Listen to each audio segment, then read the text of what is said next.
ನಿನಗ್ ಆಲ್ರೆಡಿ ತುಂಬಾ ಸಲ ಹೇಳಿದೀನಿ ಹಾಗ್ ಮಾಡಕ್ ಆಗಲ್ಲ ಅಂತ. ನೀನ್ ಹೇಳ್ದಾಗ ಮಾಡಿದ್ರೆ ನಮ್ ಹಾಸ್ಪಿಟಲ್ನ ಕ್ಲೋಸ್ ಮಾಡ್ಬೇಕಾಗ್ ಬರತ್ತೆ.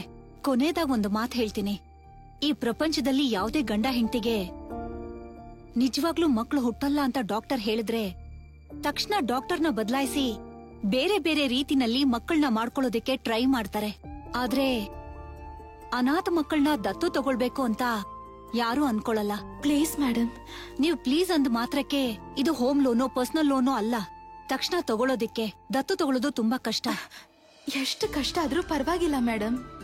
ಈ ಭೂಮಿಯಲ್ಲಿ ಅಪ್ಪ ಅಮ್ಮ ಇಲ್ದಿರೋರು ಎಷ್ಟು ಜನ ಆದ್ರೂ ಇರ್ಬೋದು.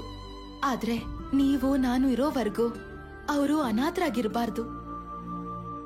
ನಾವು ಮಾಡೋದು ಒಳ್ಳೆ ಕೆಲ್ಸ ಆದ್ರೆ ಒಂದಲ್ಲ ಒಂದಿನ ಅದೇ ಸಕ್ಸಸ್ ಆಗುತ್ತೆ.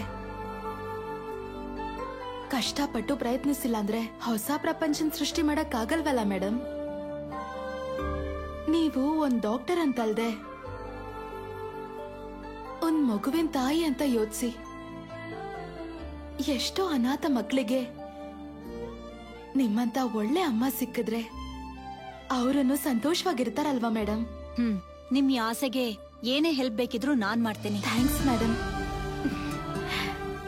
ನಾನು ನನ್ ರೆಪ್ಯುಟೇಷನ್ ಬಗ್ಗೆ ಯೋಚನೆ ಮಾಡದೆ ಧೈರ್ಯ ಮಾಡ್ತಾ ಇದ್ದೀನಿ. ಅದಕ್ಕೆ ಮಕ್ಕಳು ಹುಟ್ಟದೇ ಇರೋರ್ ಲಿಸ್ಟ್ ಅನ್ನ ನಮ್ ಹಾಸ್ಪಿಟಲ್ ಇಂದ ನಿನಗ್ ಕೊಡ್ತಾ ಇದ್ದೀನಿ. All the best.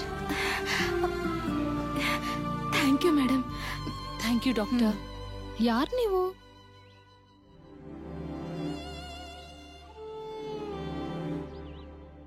ಅನಾಥ ಮಕ್ಕಳನ್ನ ದತ್ತಕ್ ತಗೊಳ್ಳಿ ಅಂತ ಕೇಳೋದಕ್ಕೆ ನಾವ್ ಬಂದಿದೀವಿ ಮೇಡಮ್. ನನಗ್ ಮಗು ಆಗಿಲ್ಲ ಅಂತ ನಿಮ್ಗೆ ಯಾರು ಹೇಳಿದ್ದು?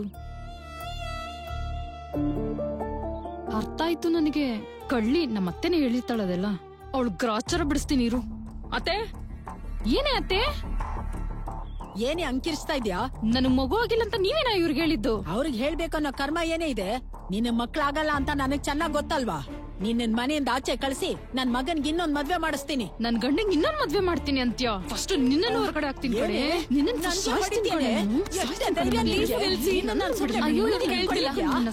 ಒಂದ್ಸಲ ನಾವ್ ಹೇಳೋದನ್ ಕೇಳಿ. ಸಾಯಿ ಸಾಯಿ. ಅವ್ರು ಕೇಳ್ತಿಲ್ಲ. ನಡಿ ಹೋಗೋಣ. ನಿಮ್ಮ ಆಲೋಚನೆ ತುಂಬಾ ಒಳ್ಳೇದು. ಆ ಆಲೋಚನೆ 10 ಜನಕ್ಕೆ ಹೇಳಕ್ ಚೆನ್ನಾಗಿದೆ, ಆದ್ರೆ ಪಾಲಿಸೋದಕ್ಕೆ ಕೆಲ್ಸಕ್ ಬರಲ್ಲ. ಒಳ್ಳೆ ವಿಷಯ ಅಂದ್ರೆ ಎಲ್ರನ್ನೂ ಫಾಲೋ ಮಾಡ್ಬೇಕಲ್ವಾ ಸರ್? ನಿಮ್ಮಂಥ ದೊಡ್ಡೋರು ಒಬ್ರನ್ನ ದತ್ತು ತಗೊಂಡ್ರೆ ಸಾಕು ಸರ್. ನಿಮ್ಮನ್ನ ನೋಡಿ ತುಂಬಾ ಜನ ಇನ್ಸ್ಪೈರ್ ಆಗಿ ಅವರು ಕೂಡ ದತ್ತಕ್ ತಗೋತಾರೆ.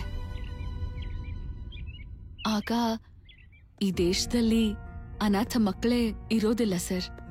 ಏನೋ ನನ್ ತಂಗಿ ಮಗುನ ದತ್ತು ತಗೋಬೇಕಾ? ಮಗುನ ಉಡ್ಸ್ಕೊಳ್ಳೋದಕ್ಕೆ ತುಂಬಾ ದಾರಿಗಳಿವೆ. ಆದ್ರೆ ಆ ಮಗು ಯಾರು ಹುಟ್ಟಿದ್ಯೋ, ಹೇಗ್ ಹುಟ್ಟಿದ್ಯೋ, ಕುಲ ಯಾವ್ದು, ಜಾತಿ ಯಾವ್ದು ಅನ್ನೋದೇ ಗೊತ್ತಿರಲ್ಲ. ಅಂತ ಮಗು ನಾವ್ ದತ್ತು ತಗೋಬೇಕಾ? ನಮ್ಮ ಕುಲ ಅಲ್ದೇರೋರ್ ಮನೇಲಿ ನಾವ್ ಒಂದ್ ತೊಟ್ಟು ನೀರ್ ಕೂಡ ಕುಡಿಯಲ್ಲ.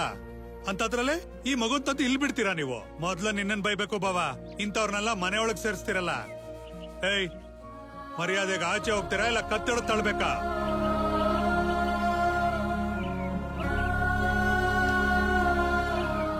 ಏನಮ್ಮ ಇದು? ಎಸ್ ಸಲಿ ಹೇಳಿಲ್ಲ ನಿನಗೆ? ಇಂಥವ್ರನ್ನೆಲ್ಲ ಮನೆ ಕರ್ಕೊಂಡ್ ಬರ್ತೀಯ ನೀನು? ನಿನಗ್ ಬೇಕಾಗಿರೋದ್ ಮಗು ಅಲ್ವಾ ಬಾಬಾ? ಹೇಳು, ನಾನ್ ಕರ್ಕೊಂಡ್ ಬರ್ತೀನಿ. ಎಷ್ಟು ಡಾಕ್ಟರ್ಗಳು ಗೊತ್ತಿಲ್ಲ ನನಗೆ? ಒಳ್ಳೆ ಡಾಕ್ಟರ್ ಕನ್ಸಲ್ಟ್ ಮಾಡ್ಬೇಕಲ್ವಾ? ಅದೇನ್ ಬಿಟ್ಟು ಅನಾಥ ಮಕ್ಕಳನ್ನ ಕರ್ಕೊಂಡ್ ಬರ್ತೀನಿ ಅಂತೀಯಾ?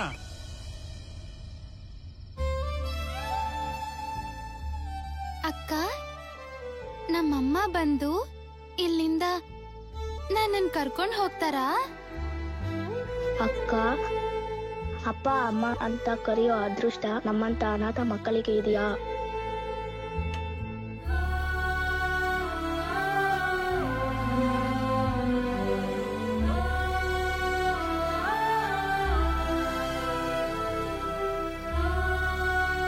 ನೀವ್ ಅದೃಷ್ಟವಂತರಾಗದೆ ಹೋದ್ರೆ ಈ ಭೂಮಿ ಮೇಲೆ ಹುಟ್ತಾನೆ ಇರ್ಲಿಲ್ಲ, ಈಗ ಈ ತಕ್ಕನ್ನ ನೋಡ್ತಾನೂ ಇರ್ಲಿಲ್ಲ. ನಾವಷ್ಟ ಅದೃಷ್ಟವಂತರೇ ಆಗಿದ್ರೆ ನಮ್ಮ ಅಪ್ಪ ಅಮ್ಮ ಯಾಕೆ ನಮ್ಮನ್ನ ಡಸ್ಟ್ಬಿನ್ ಅಲ್ಲಿ ಬಿಸಾಕ್ ಹೋಗಿದ್ದಾರೆ ಅಕ್ಕ?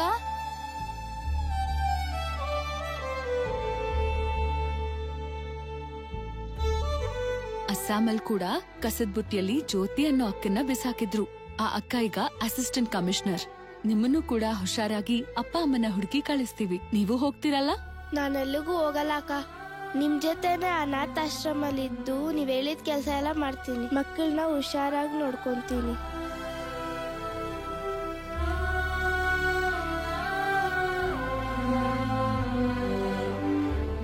ಅನಾಥ ಮಕ್ಕಳು ಅನ್ನೋ ಹೆಸರೇ ಇರಬಾರ್ದು ಅಂತ ನಾವು ಪ್ರಯತ್ನಿಸ್ತಿದ್ರೆ ನೀನೇನೋ ಇಲ್ಲೇ ಸೇವೆ ಮಾಡ್ತೀನಿ ಅಂತಿದ್ಯಾ. ಇನ್ನೊಂದ್ಸಲ ಹೀಗ್ ಮಾತಾಡಿದ್ರೆ ಅಕ್ಕ ಪನಿಷ್ಮೆಂಟ್ ಕೊಡ್ತಾಳೆ.